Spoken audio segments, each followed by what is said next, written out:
আসসালামু আলাইকুম। যুক্তরাষ্ট্রের একটি বিমানবাহী রণতরীতে প্রথম নারী কমান্ডার নিয়োগ দেওয়া হয়েছে।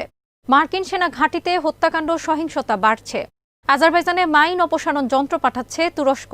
420 যুদ্ধজাহাজের বহর করবে চীন। যুক্তরাষ্ট্রের ড্রোন পাচ্ছে মরক্কো। বিডিভিউস ইনফোটেইনমেন্টে স্বাগত জানাচ্ছি আমি সাবরিনা কাজী। আজ জানাবো প্রতিরক্ষা সংক্রান্ত গুরুত্বপূর্ণ কিছু খবর। প্রথমবারের মতো এয়ারক্রাফট ক্যারিয়ার বা বিমানবাহী রণতরীর কমান্ডার হিসেবে এক নারী কর্মকর্তাকে মনোনীত করেছে যুক্তরাষ্ট্রের নৌবাহিনী। ক্যাপ্টেন অ্যামি বার্নস্মিথ প্রথম নারী হিসেবে গড়বেন সেই ইতিহাস।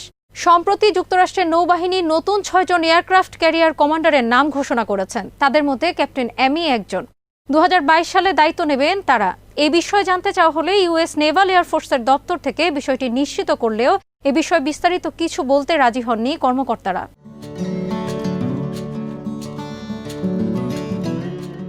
ক্যাপ্টেন অ্যামি যুক্তরাষ্ট্রের 11টি বিমানবাহী রণতরীর মধ্যে কোনটির কমান্ডার হিসেবে দায়িত্ব নেবেন সেটিও জানা যায়নি।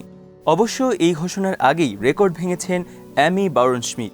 1994 সালে ইউএস নেভাল একাডেমি থেকে কোর্স সম্পন্ন করা অ্যামি 2016 সালে প্রথম নারী হিসেবে পারমাণবিক শক্তিচালিত এয়ারক্রাফট ক্যারিয়ারের নির্বাহী কর্মকর্তা হিসেবে যোগ দেন।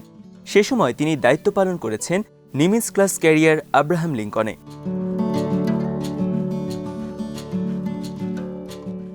ক্যাপ্টেন অ্যামি এক সাক্ষাৎকারে বলেছিলেন, নারী কর্মকর্তাদের যুদ্ধজাহাজ ও ফাইটার জেটে দায়িত্ব পালনের ওপর থেকে মার্কিন কংগ্রেস নিষেধাজ্ঞা তুলে নেয় তার সামনে দরজা খুলে যায় এই সেক্টরে রাষ্ট্রীয় দায়িত্ব পালনের, এবং সেটি পাল্টে দেয় তার জীবন।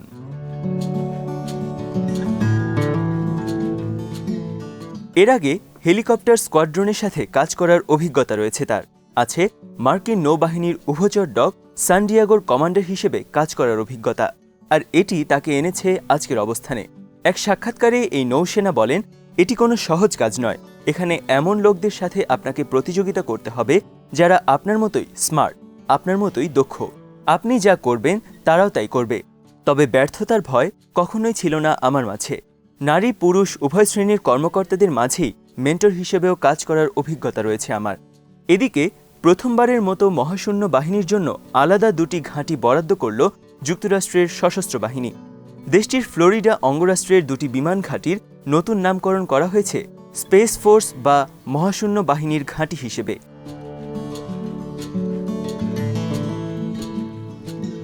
সম্প্রতি যুক্তরাষ্ট্রের ন্যাশনাল স্পেস কাউন্সিলের বৈঠকে বিষয়টি অনুমোদন দেন ভাইস প্রেসিডেন্ট মাইক পেন্স। এখন থেকে ঘাঁটি দুটির নাম হবে যথাক্রমে Cape Canaveral Space Force Station ও প্যাট্রিক স্পেস ফোর্স বেস।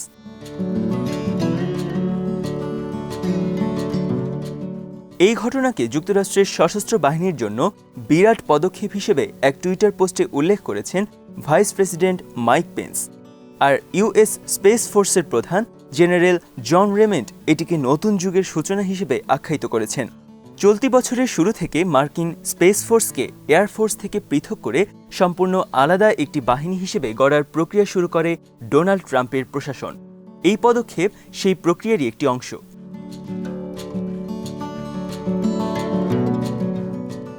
সহিংসতা, হত্যা, যৌন হয়রানি সহ বিভিন্ন অভিযোগ ওঠার পর যুক্তরাষ্ট্রের এক সেনা ঘাঁটির 14 কর্মকর্তাকে চাকরিচ্যুত করেছে পেন্টাগন। টেক্সাস অঙ্গরাষ্ট্রের ফোর্ট হুড ঘাঁটির এই ঘটনার বিষয়ে কর্তৃপক্ষ বলছে, কর্মকর্তাদের নেতৃত্বের ব্যর্থতার জন্যই ঘাঁটিতে এসব ঘটনা ঘটছে, যে কারণে এই শান্তিমূলক ব্যবস্থা। দেশটির সশস্ত্র বাহিনীর বিষয়ক মন্ত্রী রায়ান ম্যাককার্থি জানিয়েছেন, বরখাস্তকৃতদের মধ্যে রয়েছে 3 জন শীর্ষস্থানীয় কমান্ডার। এছাড়া আরও 2 জনের বিষয়ে তদন্ত চলছে।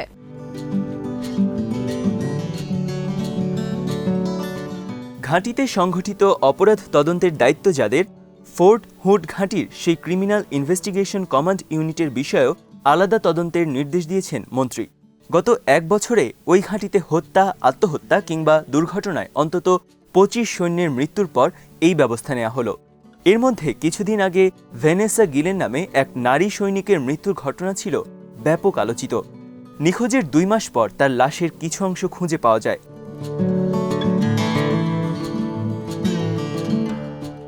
গত সপ্তাহে মার্কিন পার্লামেন্টের নিম্নকক্ষ হাউস অব রিপ্রেজেন্টেটিভসের আর্মড সার্ভিস কমিটির এক সাব কমিটি ফোর্ট হুড সেনাঘাঁটির মৃত্যুর ঘটনাগুলো নিয়ে তদন্তকারীদের শুনানির আয়োজন করেছিল।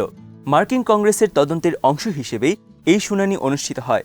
পেন্টাগনের সাংবাদিকদের সাথে আলাপকালে ম্যাককার্থি বলেন, তদন্তকারীরা এই সিদ্ধান্তে উপনীত হয়েছে যে ফোর্ট হুড ঘাঁটির বড় ঘটনাগুলো মূলত নেতৃত্বের ব্যর্থতার জন্যই হচ্ছে। ঘাঁটির কমান্ডোদের বিষয়ে হতাশা প্রকাশ করে তিনি বলেন, সঠিক নেতৃত্ব না থাকলে নিয়ম কোনোই কাজে আসবে না।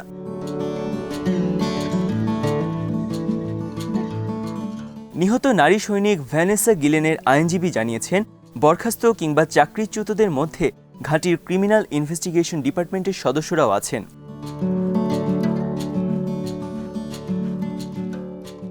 গিলেনের লাশ খুঁজে পাওয়ার কিছুদিন পরই আত্মহত্যা করেন ঘাঁটির স্পেশালিস্ট অ্যারন রবিনসন। ওই হত্যাকাণ্ডের সন্দেহভাজন হিসেবে তার বিরুদ্ধে তদন্ত চলছিল। সেটি বুঝতে পেরেই হয়তো তিনি আত্মহত্যা করেন। গিলেনকে যৌন হয়রানি করার পর সেটি ফাঁস হয়ে যাওয়ার ভয়ে তাকে হত্যা করেন রবিনসন।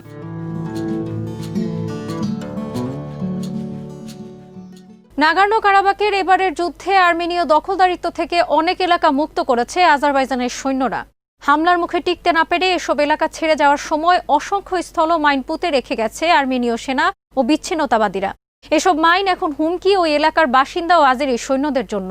এই সংকট থেকে উদ্ধার পেতে আজারবাইজানকে মাইন অপসারণ যন্ত্র সরবরাহ করছে তুরস্ক।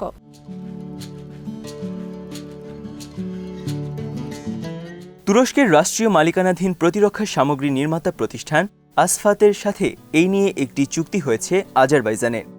চুক্তি অনুযায়ী আজারবাইজানকে 20টি মাইন অপসারণ যন্ত্র দেবে প্রতিষ্ঠানটি।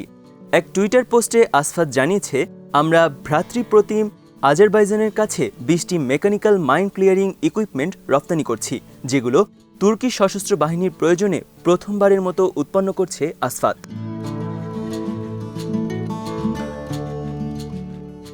খুব শীঘ্রই এই দুটি যন্ত্র হস্তান্তর করা হবে বলে জানিয়েছে প্রতিষ্ঠানটি, আর বাকিগুলো পাঠানো হবে পর্যায়ক্রমে আগামী বছরের শুরুর দিকে। আজারবাইজানি প্রথম দেশ হিসেবে তুরস্কের উৎপাদিত মাইন অপসারণ যন্ত্রটি কিনছে। অত্যাধুনিক এই যন্ত্রটি রিমোট কন্ট্রোলের সাহায্যে 500 মিটার দূর থেকেই চালানো যায়। যন্ত্রটিতে আছে বিশ্বের সবচেয়ে শক্তিশালী আর্মক্স 500T গার্ড প্লেট। প্রতি ঘন্টায় 4 কিলোমিটার বেগে চলার সময় যন্ত্রটি 25 সেন্টিমিটার গভীর পর্যন্ত মাইন খুঁজতে পারে।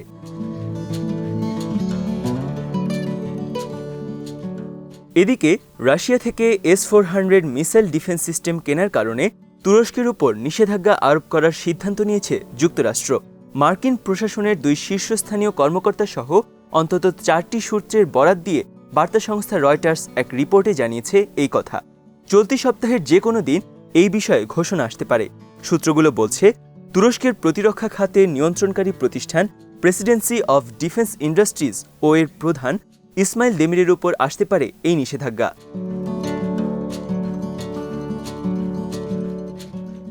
রয়টার্স তার রিপোর্টে বলেছে, এই ঘোষণা এলে 2 ন্যাটো মিত্র যুক্তরাষ্ট্র ও তুরস্কের মধ্যে সম্পর্ক আরও অবনতি হবে তাতে কোনো সন্দেহ নেই। অনেকটা একই আভাস পাওয়া গেছে তুরস্কের এক কর্মকর্তার কথাতেও। তিনি বলেন, নিষেধাজ্ঞা কোনো ফলাফল বের করতে পারে না, এতে সম্পর্ক নষ্ট হয়।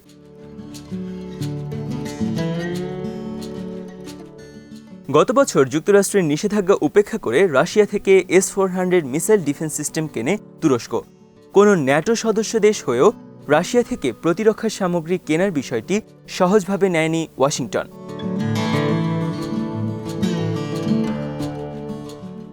আগামী 10 বছরের মধ্যে 420টি যুদ্ধজাহাজের বিশাল বহর তৈরির পরিকল্পনা নিয়েছে চীন।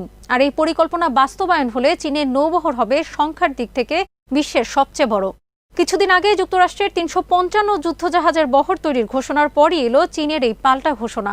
গোয়েন্দা সূত্রের বরাত দিয়ে যুক্তরাষ্ট্র একথা জানিয়েছে।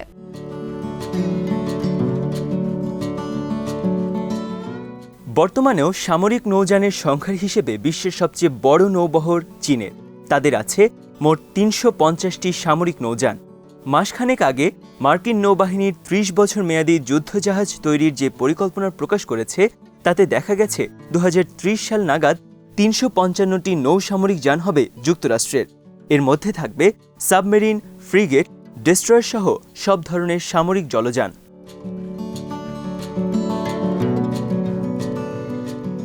আর এর পাল্টা ব্যবস্থা হিসেবেই চীন নতুন করে আরও যুদ্ধজাহাজ তৈরির উদ্যোগ নিয়েছে বলে জানিয়েছে যুক্তরাষ্ট্রের parliamentary think tank Congressional research service বা CRS। প্রতিষ্ঠানটি এক রিপোর্টে বলেছে, 2030 সালের মধ্যে চীন আরও 70টি নতুন যুদ্ধজাহাজ তৈরির উদ্যোগ নিয়েছে, যেটি সম্পূর্ণ হলে চীনের মোট সামরিক নৌযানের সংখ্যা হবে 420টি, যার ফলে তারা আবারও ছাড়িয়ে যাবে যুক্তরাষ্ট্রকে।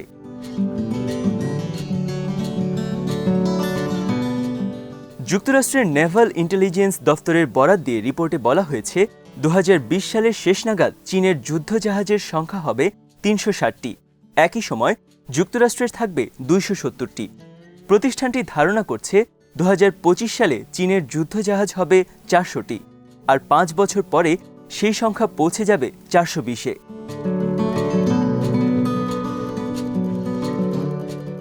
যদিও যুক্তরাষ্ট্রের সামরিক কর্মকর্তাদের এই তথ্যের কোনো সত্যতা যাচাই করা সম্ভব হয়নি চীনের দিক থেকে।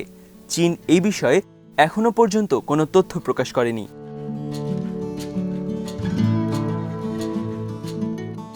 ইসরায়েলকে স্বীকৃতি দিতে রাজি হয় যুক্তরাষ্ট্রের কাছ থেকে অত্যাধুনিক অ্যাটাক ড্রোন কেনার সুযোগ পাচ্ছে মরক্কো। এছাড়া পশ্চিম সাহারা মরুভূমির ওপর মরক্কোর দাবিকেও স্বীকৃতি দেবে যুক্তরাষ্ট্র।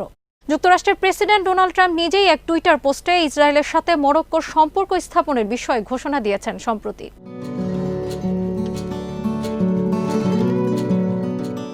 ট্রাম্প তার টুইটার পোস্টে বলেছেন, আরও একটি ঐতিহাসিক ঘটনা ঘটল।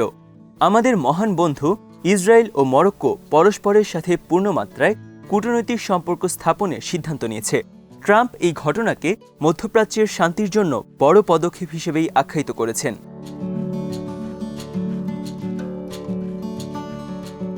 কয়েকদিন আগে যুক্তরাষ্ট্রের মধ্যস্থতায় ইসরায়েলকে স্বীকৃতি দিয়েছে বাহরাইন ও সংযুক্ত আরব আমিরাত। বিষয়টিকে বলা হচ্ছে সম্পর্ক স্বাভাবিকীকরণ। আর এই সম্পর্ক স্থাপনের পুরস্কার হিসেবে যুক্তরাষ্ট্রের কাছ থেকে 5ম প্রজন্মের F-35 ফাইটার কিনতে পারছে আমিরাত। এবার একই ধরনের পুরস্কার অপেক্ষা করছে মরক্কোর জন্য। defenseworld.net-এর খবরে বলা হয়েছে, যুক্তরাষ্ট্রের তৈরি অত্যাধুনিক MQ-9B সি গার্ডিয়ান ড্রোন কিনতে যাচ্ছে মরক্কো। সাথে থাকবে এই ড্রোন থেকে ব্যবহারযোগ্য অস্ত্র ও গোলাবারুদ। ড্রোন অপারেশনের জন্য সামরিক সহযোগিতাও দেবে যুক্তরাষ্ট্র।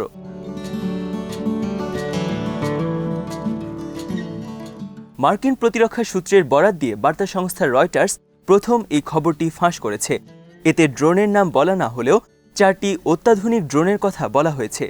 আগামী কয়েকদিনের মধ্যে বিষয়টি কংগ্রেস সদস্যদের সাথে আলোচনার জন্য পাঠাবে ট্রাম্প প্রশাসন। তবে বিষয়টি মরক্কোর ইসরায়েলকে স্বীকৃতি দেওয়ার সাথে জড়িত কিনা সেটি স্পষ্ট করতে পারেনি ওই সূত্রটি।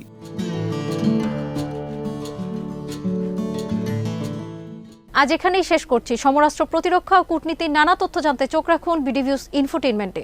চ্যানেলটি ভালো লাগলে সাবস্ক্রাইব করুন। আল্লাহ হাফেজ।